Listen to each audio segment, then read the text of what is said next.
கொள்ளுங்கள் சுவாமி. எனக்கு முன்பதாக அண்ணனும் தோழியும் தங்களை சந்தித்து ஆசைகள் பெற்றதை எண்ணி மிகவும் பெருமைப்படுகின்றேன். தாங்களே என் இருப்பிடம் தேடி வந்திருந்தவுடன் அளவு கடந்த மகிழ்ச்சியும் ஆச்சரியமாக இருக்கிறது. தம்மிற் பெருக தாமர ஒழுகுதல் பண்பொழில் எல்லாம் தலை என்ற பொன்மொழியின்படி தம்மை விட பெரியாரின் நட்பும் தொடர்பும் ஆசீர்வாதமும் மிகச் சிறந்த செயலாகும் என்பார்கள். ஆகையினால் நாட்டு மக்கள் அண்ணன் தோழியர் இச்சிறியவளுக்கு நல்லா மங்களம் உண்டாகட்டும். வாழ்க பல்லாண்டு வளர்கள் எல்லாரும் காண்பதும் என்று கடமைக்கு நல்லா சொல் கேட்பதும் என்று எல்லார் குணங்கள் விரைப்பதும் என்று அவரோடு இணங்கி இருப்பதும் என்று என்பது முதுமொழி. அந்த முதுமொழி கணக்கு வந்தவுடனே அற்புதமான ஒரு வரவேற்பு இடத்தில் எனது சார்பாக சிறிய வாழ்த்து என்றார். மகளே தமிழ் மகளே மகளே தமிழ் மகளே நாரதன் இந்த நாரதன் ஆசிரியமே நாவிலிக பேர் மொழிக பேசுகிற நன்மகளே செந்தமிழ் மகளே நாரதன் ஆசிரியமே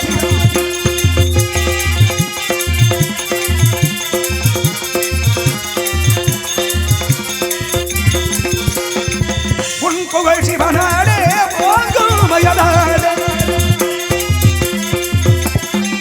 உன் புகழ் சிவனாடே போங்குமயனாடே கந்த கணபதியாடே கந்த கணபதியாடே நீ உயர ஊர் புகழ வாழ்த்து நன்மகளே சந்தமிழ் மகளே ஆதிதமே ஆதிதமே ஆதிதமே பெண்களுக்குள்ள குணங்களாய் அச்சம் மடம் நாணம் உயிர்ப்பு என்ற அத்தனை குணங்களும் ஒருங்கமையப்பட்டு நான் வந்தவுடன் அன்பு பக்தி வாசமுக உபசரித்த முண்டி வாழ்க பல்லாண்டு என வாழ்த்துவதோடு மட்டும் பண்ணாமல் உன்னை பற்றிய விவரங்களை தெரிந்திருந்தாலும் உடம்புடைய நாவல் இருந்து ஒரு சில விவரங்களை கேட்கலாம் நினைக்கிறேன். கேட்டால் தகுந்த விவரமா தான் பார்க்கலாம். கேட்க வேண்டியதை கேளுங்கள் சுவாமி. ஏதோ என் அனுபவ அறிவுக்கு எட்டி வர பத்திரத்தில் காத்துக்கிட்டு இருக்கேன். பண்டு மொழி கற்காடு மொழி மாதே வண்டு மொழி கற்காடு மொழி மாதே வாழ்ந்திருக்கும் நாடு சொல்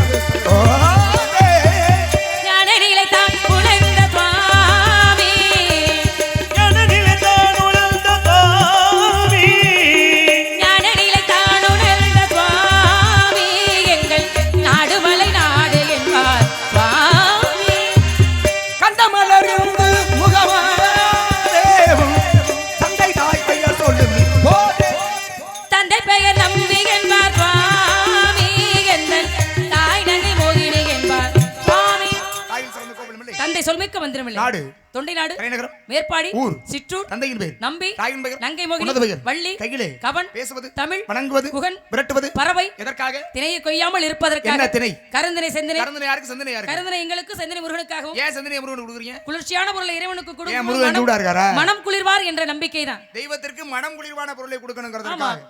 தவத்திற்கு ஒருவர் தமிழுக்கு இருவர் குணத்திற்கு மூவர் சபத்திற்கு நால்வர் சகலத்திற்கு ஐவர் சுவைகள் ஆறு சுரங்கள் ஏழு திக்குகள் எட்டு கிரகங்கள் 9 பசி வந்தால் 10 பறந்துவிடும். ஆபத்து குதபா பிள்ளை அருமசி குதபா அன்னம் தாவத்தை திரா தண்ணீர் தரித்திர மரியா பெண்டீர் கோபத்தை இடக்க வேந்தன் குருமணி கொள்ளா சீடர் காபத்தை திரா தீர்த்தம் பயனில்லை இவை 7 உலகில் இருந்தாலும் மறைந்தாலும் பேர் சொல்ல வேண்டும். இவர் போல் யார் என்று ஊர் சொல்ல வேண்டும். செய் இல்லை என்றால் செத்து மடின்னு இருக்காங்க அப்படினாங்க. வேதங்கள் எத்தனை? 4 வேதம். சாஸ்திரங்கள் 6 புராணம் 18 கலைகள் 62 தத்துவம் 96 தத்துவம். ஆமா இப்படி ஒவ்வொன்றுக்கும் ஒவ்வொரு கணக்கு இருக்கு. நான் கேக்குறேன் இந்த காட்டுக்குள்ள தனியா இங்க வந்து நின்னுகிட்டு இருக்கீங்க. அதான் காவல் பாக்குறேன்னு சொன்னேன். அது எதுக்கு தேவையில்லாத வேலை? அதுதான் எங்களுக்கு வேலையே. எது வேலைங்கறீங்க? இல்ல இப்ப நீங்க சொன்னீங்க இல்லையா பாவத்தை தீர்க்காத தீர்த்தம்னு. அந்த உலகத்துல பாவத்தையே தீர்க்க முடியாத தீர்த்தம்னு ஒன்னு இருக்கா? இல்ல இதெல்லாம் இருந்தாலும் பிரயோஜனம் இல்லங்கறார். 1000 ஆபத்து குதவாத பிள்ளை இருப்பதில் எந்த புண்ணியமும் இல்ல. அருமசி குதவாத அண்ணன் இருப்பதில் எந்த பிரச்சனையும் இல்ல. எந்த பலனும் இல்ல அதுல. இப்போ நீங்க காட்டுக்கு காவலுக்கு வந்திருக்கீங்க. ஆமா ஆமா காட்டுக்கு காவலுக்கு தான் வந்திருக்கேன். இல்ல சுவாமி இந்த உலகத்துல எத்தனையோ தீர்த்தங்கள் இருந்தாலும் கூட அந்த தீர்த்தத்தினால பயன் கிடையாது. அதனால இந்த உலகத்தை விட மேலோகத்தில் இருக்கின்ற தீர்த்தத்தை கொண்டு வந்தால் முன்னோர்கள் விமோச்சனம் அடைவார்கள்னு ஒரு அசரீரி. அப்படிங்கிறதுனால தான் சகரபுத்திரர்களுடைய அஸ்தி அதை கரைக்கணுங்கிறதற்காக ஆகாய கங்கை பூலோகத்திற்கு வரவழைத்தான் பகீரதன் என்று சொல்லக்கூடியவன். ஒருவர் அவங்க தாத்தாவோ இல்ல அப்பாவோ இறந்திருந்தா அவங்க ஒருத்தருக்காக இவர் வர வச்சிருக்கலாம். முன்னோர்கள்லாம் எத்தனை பேர் இருப்பாங்க? சகரபுத்திரர்கள் அத்தனை பேர் கிடைக்க வேண்டும் என்பதற்காக ஒவ்வொரு நாள்ல இறந்தாங்களோ? ஆமா ஒவ்வொரு நாள்ல இறந்தாங்களோ? இல்லையே ஒட்டுமொத்தமா இறந்தவர்கள் ஒரே நாள்ல. ஆமா அவ்வளவு பேரும். அது எப்படி சுவாமி? வயதானா இறப்பாங்க, இல்ல காலம் முடிஞ்சு போச்சுனா இறப்பாங்க. ஒரே நாள் அத்தனை பேர் எப்படி இறப்பாங்க? இந்த போர்னு ஒன்னு இருக்கு பாருங்க. இருக்கே. சண்டைங்கிறது ஒன்னு நடந்துச்சுங்க. முதலி கோத்திர தேவாசுர போர் நடந்துச்சு. தேவாசுர போர் 18 ஆண்டுகள் நடந்தது. தேவர்களுக்கு அசுரர்களுக்கு இடையே சண்டை. சண்டையில ஒரு நாளைக்கு ஒருத்தன் என்ன முடியுமா? அத்தனை பேரும் செத்து போனாங்க. இப்ப அதே போல அடுத்த யுகம் கிரேதாயுகம். கிருதயுகம் திரேதாயுகம். திரேதாயுகத்திலே ராவணனுக்கு ராமனுக்கும் சண்டை. நான் 2 பேரும் சண்டை போட்டுக்கிட்டாங்க. நடந்துச்சு. 18 மாதங்கள் நடந்தது. ம். அந்த போரிலே ராவணனை அழிக்கிறார். அதற்கு பிறகாக 18 நாட்கள் நடந்தது. எது? மகாபாரதம். பாண்டவர்களுக்கும் கௌரவர்களுக்கும் இடையே நடந்துச்சு. அடுத்து 18 நாளிகை நடந்தது. சேரன் செங்குட்டுவனுக்கும் கனக விஜயனுக்கும் சண்டை. 18 நாளிகை சண்டைகளே தோற்கடித்தான் சேரன் செங்குட்டுவன் கனக விஜயன். இப்படி போருங்கிறது ஒண்ணு இருந்துச்சுன்னா அழிவுங்கிறது கட்டாயமா இருக்கும். ஆமா. இந்த ஆகாய கங்கையை பூமிக்கு வரவழைத்தான். வரவழைக்கணும். பூமிக்கு வரவழைக்கணும். ஆகாய கங்கைக்கு பார்த்தாங்க. என்னுடைய வேகத்தை தாங்கக்கூடிய சக்தி உலகிலே எவருக்கும் முடியாது, ஒருத்தரை தவிர. யார் அவரு? சிவபெருமான். அவர்தான் சிவன். அவர் ஒப்புக்கொண்டால் நான் வருகிறேன்னா அவர் பார்த்தா மறுபடியும் போய் தாமன் உட்காண்டான். சிவபெருமானை வரவழைத்து சிவபெருமான் தன்னுடைய ஜடாமுடியிலே கங்கையை அடக்குகிறார். அதிலிருந்து ஒரு துளியை தான் பூலோகத்துக்கு வர்றார். அதிலே தன்னுடைய முன்னோர்களை அஸ்தியை கரைத்து அவர்களுக்கெல்லாம் விமோச்சனம் கிடைக்கும்படி செய்தான். யாரு? பகீரதன் என்று சொல்லக்கூடியவன். அப்ப பிள்ளைகள் பிறந்தால் இப்படி இருக்கணுமா? என்னுடைய முன்னோர்கள் செய்த குற்றச்செயலே ஆகினும் அவர்களுக்கு நன்மை சேர்க்க வேண்டும் என்பதற்காக. அதனாலதான் பிள்ளைங்க நல்ல சந்ததிகளா வாழணுங்கிறதுக்காக தான் பெத்தவங்களும் பெரியவங்களும் நல்ல விஷயங்களை சொல்லி வளர்க்கிறது. சரி, பெத்தவங்களும் பெரியவங்களும் பிள்ளைகளுக்கு நல்லதே சொல்லுவாங்க. ஒரு பிள்ளை வளர்ந்தால் வளர்கின்ற பிள்ளைக்கு பெற்றவங்க என்ன பண்ணுவாங்க தெரியுமா? என்ன பண்ணுவாங்க? எப்பொழுதுமே ஒரு பிள்ளையை பார்த்து சிறு வயதிலிருந்து வளர்த்து அவனுக்கு எந்தெந்த காலத்துல என்னென்ன தேவை அப்படிங்கறத மிகச் சரியாக செய்து கொடுப்பாரு. அதுதான் பெத்தவங்க, அதான் பெற்றோருடைய வேலை. ஆமா, அப்படித்தானே? பிள்ளைக்கு என்ன தேவையோ அப்பாவும் அம்மாவும் பார்த்து பார்த்து கொடுப்பாங்க. என்ன கேட்கலான்றதுதான் கேள்வி. கேள்வி எப்படி இருக்கணும்னா, எப்படி இருக்கணும்? பதில் சொல்ற மாதிரி இருக்க கூடாது. பதிலே சொல்ல முடியாத அளவுக்கு இருக்கணும். ஏன் அப்படி ஒரு எண்ணம் உங்களுக்கு? அப்படிதாமா. இவ்வளவு நேரம் நீங்க பேசிக்கிட்டு தான் முறையே பேசிக்கிட்டு தான் வரேன். கேள்வி கேட்டா பதிலே சொல்ல முடியாத அளவுக்கு ஒரு கேள்வி கேட்கணும். உங்களுக்கு என்ன அப்படி ராசை? எனக்கு என்ன உன்னை பார்த்தா அப்படியே கடுகடுன்னு தான் இருக்கு. ஏன் உங்களுக்கு எனக்கு பகை எதுக்கு இருக்கா? நீங்க நாரதர், நான் வள்ளி. சரி, சம்பந்தமே இல்லாம என்னை பார்த்து நீங்க கடுகடுன்னு இருக்கணும். பேசும்பொழுது என் பேச்சுக்கு சரிசமமா நின்னு அந்த பேசுற பேச்சு இருக்குல்ல, அப்படி பேசக்கூடாது. ஏன் சுவாமி, நீங்க தேவலோகவாசி. அப்படி பேசுனாலே உள்ளவர், எத்தனை புராணத்துல உள்ளவர், உங்களை எகத்திரிக்க யாரால இது முடியுமா? அது முடியாதா? அப்புறம் ஏன் உங்களுக்கு இந்த எண்ணம்? ஆனா நீ பேசுறிய, பேசும்பொழுது பேசித்தானே ஆகணும். அப்ப நான் பேசுறதுக்கெல்லாம் பேசுறேன்னு நினைச்சுக்கிட்டு இருந்தீங்கன்னா எல்லா இடங்களிலும் எல்லா நேரங்களிலும் பேச விட முடியாது. சுவாமி வாதி பிரதிவாதி தானே. என்ன சுவாமி இப்படி சவுடால் பேசுறது எனக்கு சுத்தமா பிடிக்கும். நியாயத்தை சொன்னா ஏத்துக்க மாட்டேங்கிறீங்க. எது நியாயம்? பொம்பளை பிள்ளை பேச உங்களுக்கு பிடிக்காதா? எதுமா நியாயம்? பேச வேண்டிய இடத்துல நிக்கிறேன். பேச வேண்டிய இடத்துல யார் சும்மா அந்த வாய்க்கு வாய் பேசாதன்னு இப்பதான் சொன்னேன். வாய்க்கு வாய் நான் பேசல. சத்தம் இருக்க ஓங்குது என்ன? நான் கேக்குறேன். நீ வாருமா, இருங்க. அட வாய் மூடுமா. நான் என்ன சொல்றேனோ நான் கேக்குறதுக்கு சரி ஆமா அத்தோட வாயை பொத்திக்கிட்டு ஓரமா நின்றேன். அதை விட்டு ஏன் பேச்சுக்கு நிகரா என்ன எதிர்த்து சரிசமமா பேசணும்னு நினைச்சேன்னு வை, நினைச்சாலே அடிக்கிறாள். நான் அதுக்காக இங்க பேசுறது. அப்புறம் அந்த எண்ணம் மனசுக்குள்ள வந்தாலே ஓங்கி அடிச்சு உட்கார வச்சுடுவேன். நீங்க நினைச்சிட்டு இருக்காதீங்க. அதனால இந்த சட்டம் பேசுறது, இந்த சவுடால் பேசுறது இதெல்லாம் வேற எங்கயாவது வச்சுக்கணும். நினைச்சாலே அடிச்சு போடுவீங்களோ? நீங்க போட்டாத உடைச்சு போடுவீங்க. நான் நினைச்சாலே அடிச்சு போடுவீங்களோ? அவ்வளவு அகந்தை உங்களுக்கு? அகந்தை இல்ல, அப்புறம் அதுதான் உண்மை. என்ன அதான் உண்மை? அழகு. ஐயா போயிட்டு வாங்க. ஆனா நான் சொன்னேன், முதல்லயே சொன்னேன், நாடகம் முடிச்சு நான் இந்த அதிகாரத்தை கலைக்கிற வரை நீங்க இல்லன்னா நீங்க போற எந்த கச்சேரியும் விளங்காது, நல்லா இருக்காது, நடக்காது. ஆனா இப்படி கிளம்பி போறீங்கன்னா போயிட்டு வாங்க, ஒண்ணும் தப்பு இல்ல, நல்லபடியா போயிட்டு வாங்க. ஒரு சரி, எப்படி கஷ்டப்படும் நேரத்தில் உதவுவர்களை நண்பர்கள்னு சொன்ன வாய், ஆமா, எப்படி ஒரு நண்பரை தேர்ந்தெடுத்திருக்கீங்க பாருங்க. நான் என்ன ஒரு நல்ல எண்ணம் பாருங்க. என்னைய கூட்டிட்டு போகாம தனியா போனா எப்படி? சபைக்குன்னு வந்துட்டா ஆண் பெண்ணுன்னு பாகுபாடு இருக்கு. அதெல்லாம் கிடையாது. பெரியவர் சிறியவன் பாகுபாடு அதெல்லாம் இல்லமா. சாமியாரு காவல் பாக்குற பிள்ளைன்னு எதுவும் கிடையாது. எதுவுமே இல்ல. அப்ப நீங்க பேசணும், நான் பேசணும். சரி, நீங்க நியாயமான பேச்சு இப்ப சொன்னீங்களே, ஒரு நியாயம். அப்ப பேசணும்னு நினைச்சாலே அடிப்பேங்கிற வார்த்தை இனிமே நீங்க சொல்ல கூடாது. ஆண் பெண்ணுங்கிற பாகுபாடு கிடையாது. பெரியவரா சிறியவராங்கிற வேற்றுமையும் கிடையாது. சபைக்கு வந்துட்டா எல்லாம் சமந்தான், எல்லாரும் சமந்தானே. ஆமா. அப்ப நீ பெரியாளா நான் பெரியாளான்னு போட்டி தான் முடிவு பண்ணி, அவ்வளவுதான். அதுவும் நம்ம முடிவு பண்றதுல இருக்கிறவங்க முடிவு பண்ணணும். இந்த உலக இயல்புன்னு ஒண்ணு இருக்குமா? இருக்கு. இந்த உலகத்திற்கு மாறா நடக்கிறது எதுவுமே கிடையாது.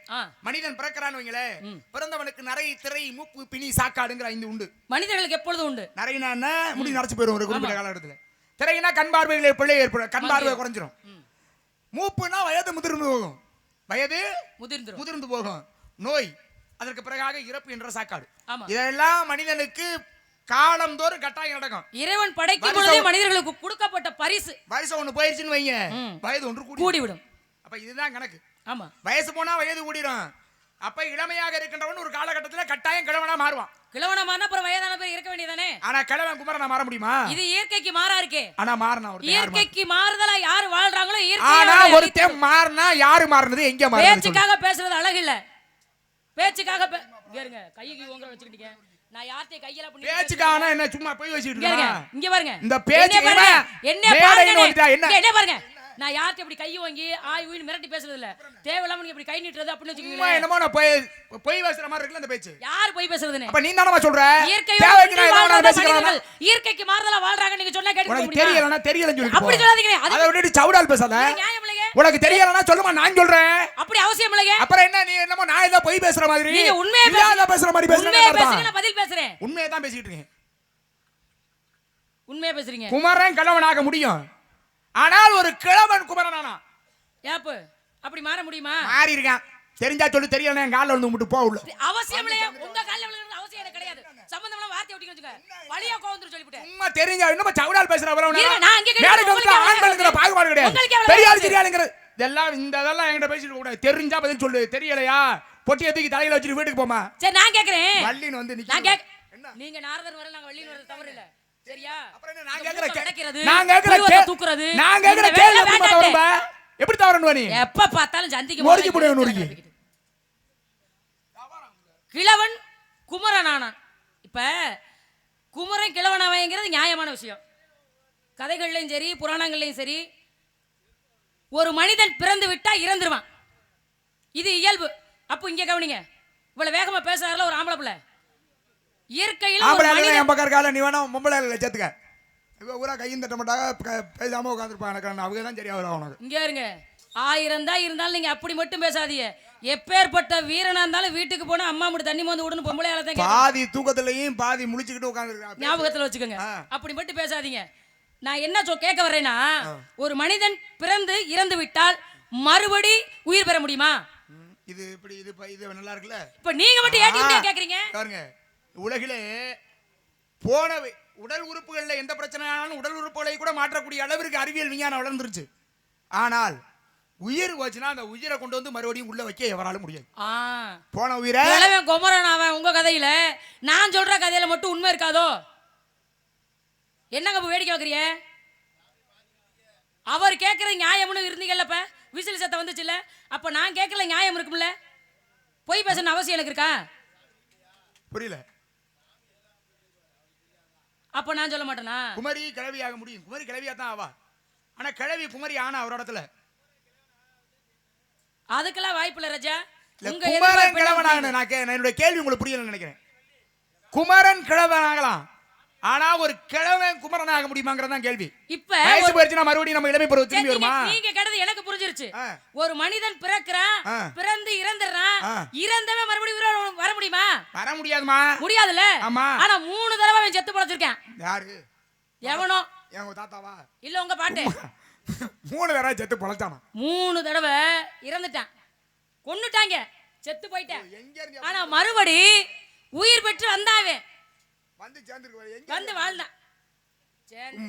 ஆடு மாட்டை பேசுற மாதிரி பேசுற வச்சுக்காதீங்க. எங்க இருந்து புடிச்சதுனாலும் தெரியல. இருந்தாலும் என்ன பண்றது, நீங்களும் ரெட்டையால வயக்காட்டுக்குள்ள தெரிஞ்சவர் தானே. அம்மங்காட்டு வயக்காட்டுல இருந்து கூட்டிட்டு வந்தா அப்ப ரெட்டையால வயக்காட்டுல இருந்து ஆள் வரணும். நீங்க சம்பந்தம்லாம் வார்த்தை விட்டு இல்ல என்ன கேக்குற? அப்ப ரெட்டையால வயக்காட்டுக்குள்ள தெரிஞ்சாலும் எங்க இருந்து கூட்டியாந்தீங்க, எங்க இருந்து புடிச்சாந்தீங்கன்னா? ஆடா மாடா? இல்ல நீ மனித ஜந்து தான். மனித ஜென்மம் ஒரு ஜீவன் தான். அதுக்காக மனித ஜந்துன்னு சொல்ல கூடாது. ஏமா மற்றதெல்லாம் ஜீவன் இல்லையா? இப்ப நான் கேக்குறேன், மற்றதெல்லாம் ஜீவன் இல்ல. அதுவுமே பாருங்களே, மிருகங்கள கூட ஒரு கணக்குல சேர்க்கறாங்க. ஆனா மனுஷனா ஒரு தடவை கேட்க முடியாது. அற்ப பதறுன்றாங்க. பாத்தீங்களா? அப்படி இருக்கும்போது மனித அப்ப சொல்றதுல ஒண்ணும் தப்பு இல்ல. பதில சொல்லு. சரிதானே? அதான் சரி. கேள்விக்கு கேள்வி பதிலாகும். அது எப்படி நான் சொல்றேன் இருங்க. ஒரு கேள்விக்கு இன்னொரு கேள்வி பதிலாகும். இப்ப இவர் என்ன சொன்னீங்க? ஒரு கேள்விக்கு ஒரு கேள்வி பதிலாக, ஆனா நான் கேட்ட கேள்விக்கு நீங்க கேட்ட கேள்வி பதில் ஆகாது. அது தெரியும், அது தெரியும்.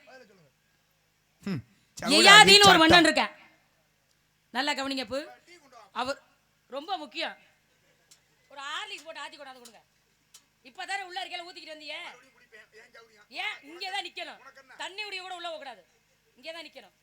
இல்ல நான் சொல்ல மாட்டேன். அங்க அப்ப போங்க, அங்க மைக்கிட்ட வைங்க. நீங்க அப்படியே சொல்லுவாங்க, தண்ணி எடுத்து குடிப்பே போங்க. ஒரு இப்பதான் சொன்னிச்சு தாய்மைனா எவ்வளவு இறக்க குணம். இவ்வளவு வாய் பேசினாலும் வீட்டுக்கு போய் அம்மா தண்ணி அடி குடிப்பானா அம்மா தான் கேட்கணும். அது என் பிள்ளைக்கு நான் மோந்து கொடுப்பேன். நல்ல புள்ள. சரி பேசுங்க. என் பிள்ளைக்கு ரசம் கூட வச்சு கொடுப்பேன். உங்களுக்கு விஷத்தை தான் வைக்கணும். யயாதின்னு ஒரு மன்னன் இருக்காரு. அந்த மன்னன் ஏற்கனவே திருமணமாகி அவருக்கு குழந்தைகள் இருக்கு. குழந்தைகள் இருக்கும் பொழுது அவர் இன்னொரு பெண்ணை திருமணம் பண்ணிக்கிறார். திருமணம் பண்ணி அந்த பெண்ணோட ரொம்ப சந்தோஷமா வாழ்ந்துகிட்டு இருக்கார். வாழ்ந்துகிட்டு இருக்கிற காலத்துல மூத்த மனைவிக்கு இன்னொரு பெண்ணை திருமணம் பண்ணியிருக்காருன்னு தெரிஞ்சிருச்சு.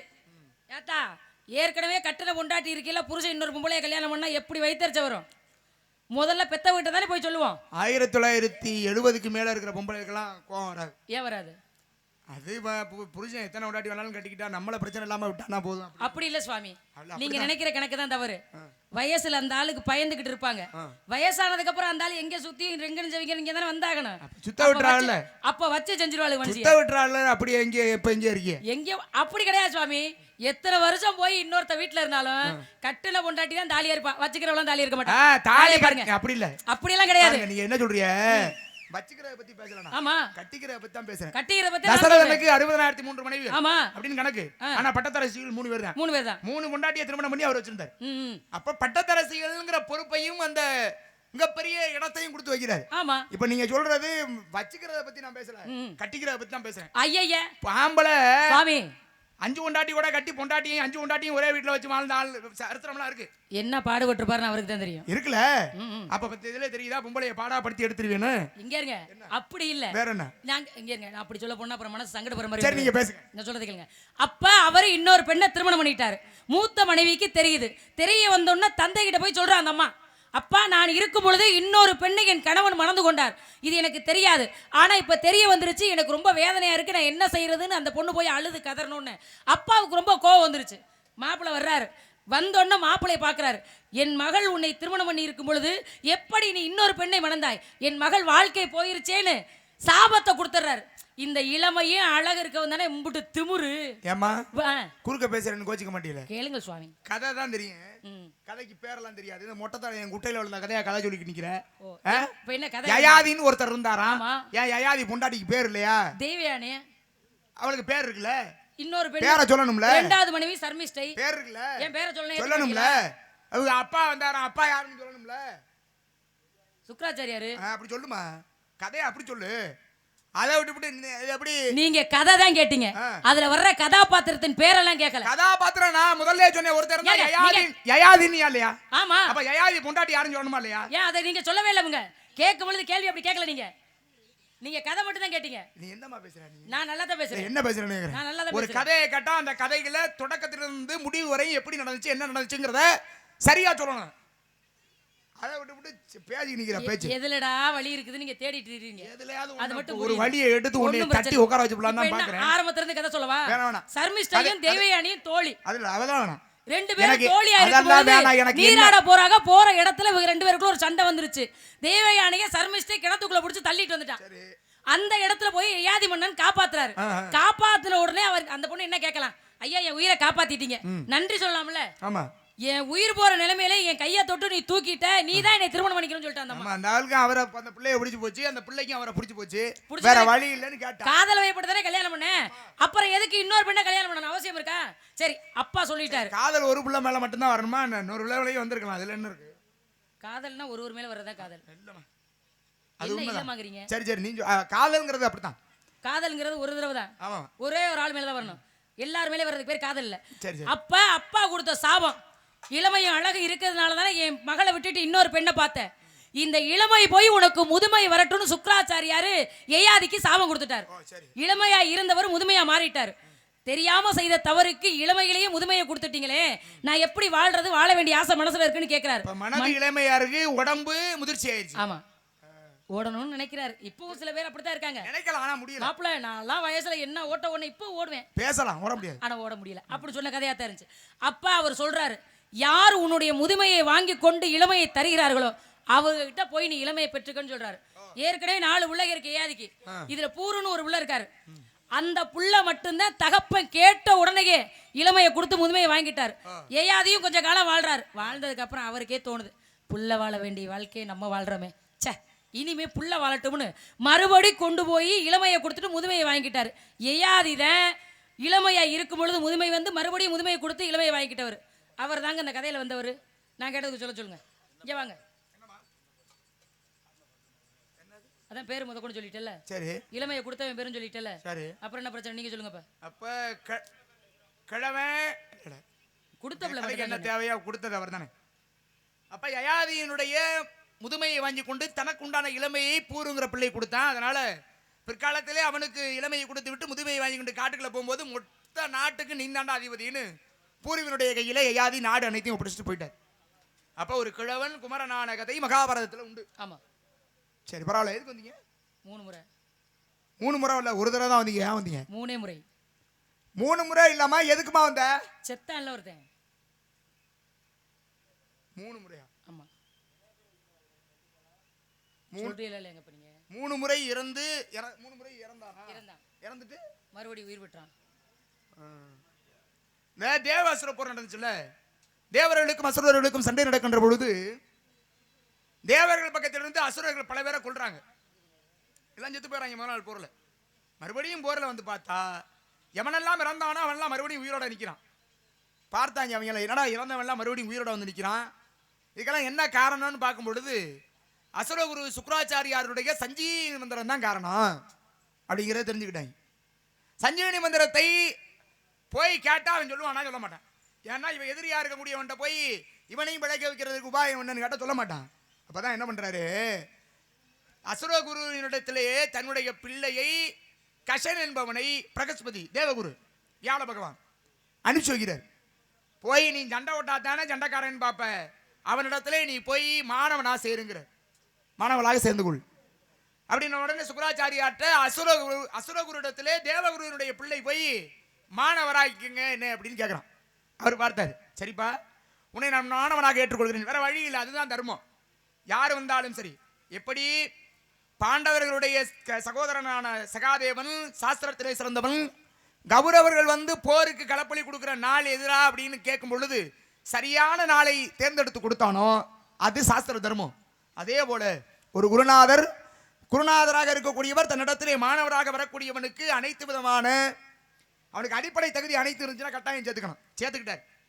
சேர்த்து கொண்டு அந்த வீட்டிலே இருக்கான் சுக்கராச்சாரியோட மகள் தேவயானி இருந்தால, இந்த ஏலியனுடைய மனைவி. இந்த தேவயானி சிறுபிள்ளையாக இருக்கும் பொழுது கஷன் என்பவனை விரும்புகிறார். அவ விரும்புறா, இவன் ஆனா விரும்பல. இவன் இப்ப பாருங்க, அவருடைய விருப்பம் அதிகமானது. பார்த்தாங்க அசுரர்கள் எல்லாம், தேவர்களிடத்திலிருந்து ஒருத்தன் வந்து நம்மள்ட்ட கத்துக்கிட்டு போயிட்டான்னா அங்கே போய் அவங்க மறுபடியும் உயிர்ப்பிக்க வச்சிருவாங்க. அதனால இவனை போகப்படக்கூடாது, இவனை கொல்லணும்னு முடிவு பண்ணாங்க. கொல்லணும்னு முடிவு பண்ண வேணா மாடு வைக்க போன இடத்துல கொண்டு விட்டாங்க. மாடெல்லாம் திரும்பி வீட்டுக்கு வந்துருச்சு, கஷன் மட்டும் வீட்டுக்கு வரல. பார்த்தான் தேவயானி, பார்த்தா தன்னுடைய அப்பாட்ட போய் அழுகிறாப்பா, கஷன் திரும்பி வரல அப்படின்னு. கஷன் திரும்பி வரவில்லை என்ற உடனே தன்னுடைய ஞான திருஷ்டியை உணர்கிறார் சுக்ராச்சாரியார். உணர்ந்து இறந்த கஷனுடைய உடம்பை சஞ்சீவனி மந்திரத்தை சொல்லி மீண்டும் உயிர்ப்பிக்க செய்கிறார். ஒரு முறையாச்சா? சரி, உடம்பெல்லாம் ஒன்னா இருந்தா தானே மறுபடியும் உயிர்ப்பிச்சு கொடுப்பான், அவனுக்கு உயிர்ப்பிக்கிற தன்மை இருக்கு.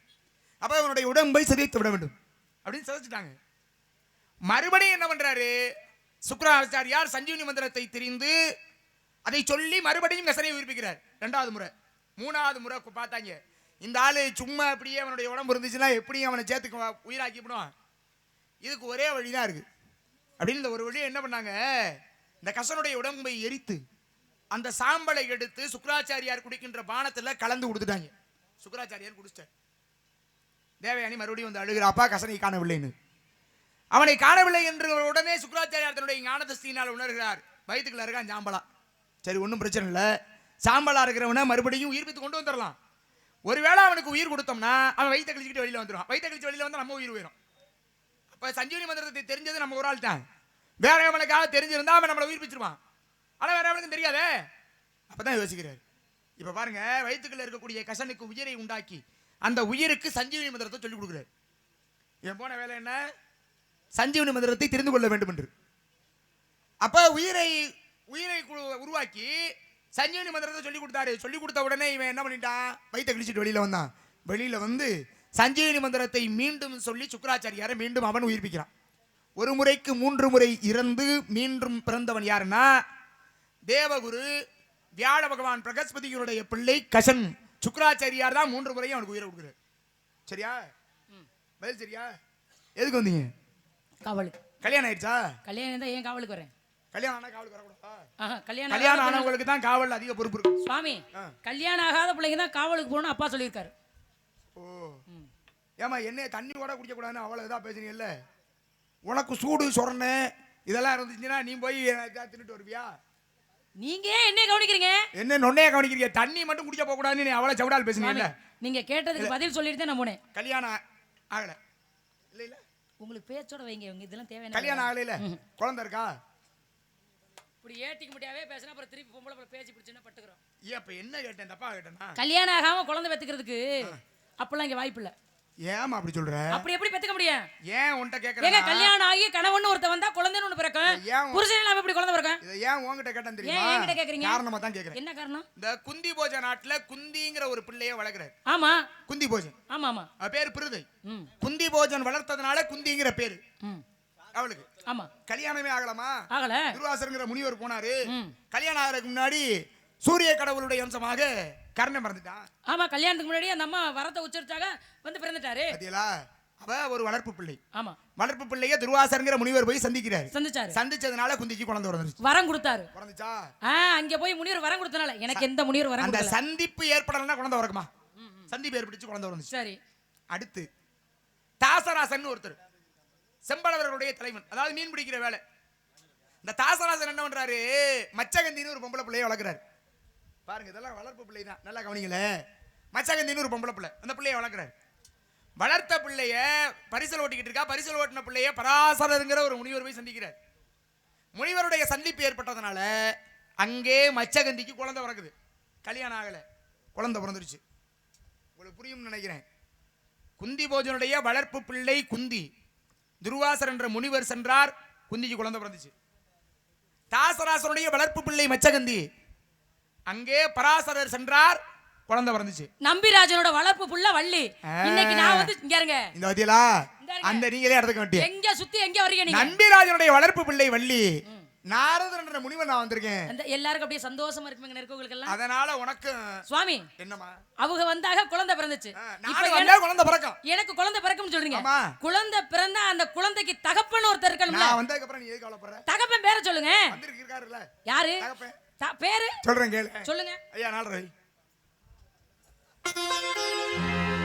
துதிப்போர்க்கு வல்வினை போ துன்பம் போ நெஞ்சில் பதிப்போர்க்கு செல்வம் பழித்து கதித்தோம் நிஷ்டையும் கைகூடும் நீ மலரருள் கந்த சஷ்டி கவசம் தனை அமரரிடத்தில் அமரம் புரிந்த குமரனடி நெஞ்சே குறி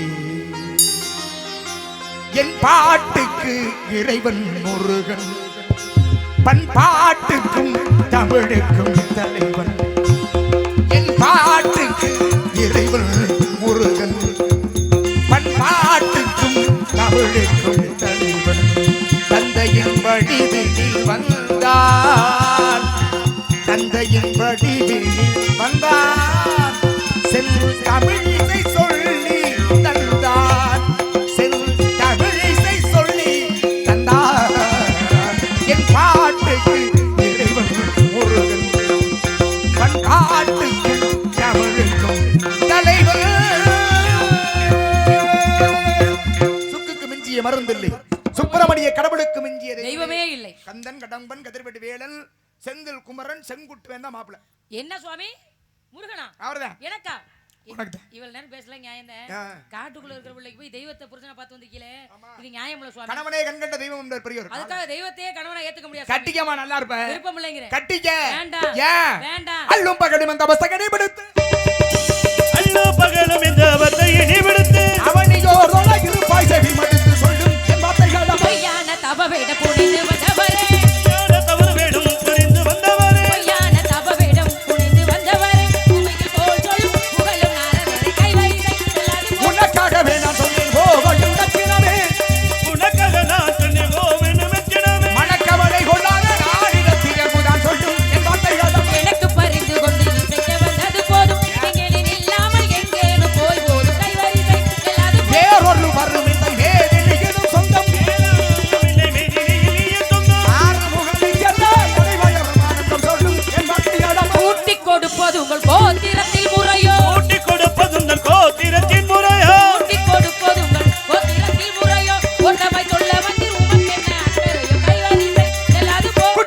கொடுப்பதெங்கள் கோத்திரத்திலுமில்லை ஊட்டி கொடுப்பதெங்க கோத்திரத்திலே ஏற்றி சீமாட்டி உன்னை காட்டி மன முடிந்தேன் சொன்னேன் என் வார்த்தை காணாமா அறிவில்லா வடச்சிரு திருட்டு நாரதமணி இன்று சூரிய அஸ்தமனமாவதற்குள் உனக்கு வந்த கண்டபடி வேலைக்கும் திருமணம் செய்து என் கண்ணால் கண்டு மகிழ்வேன்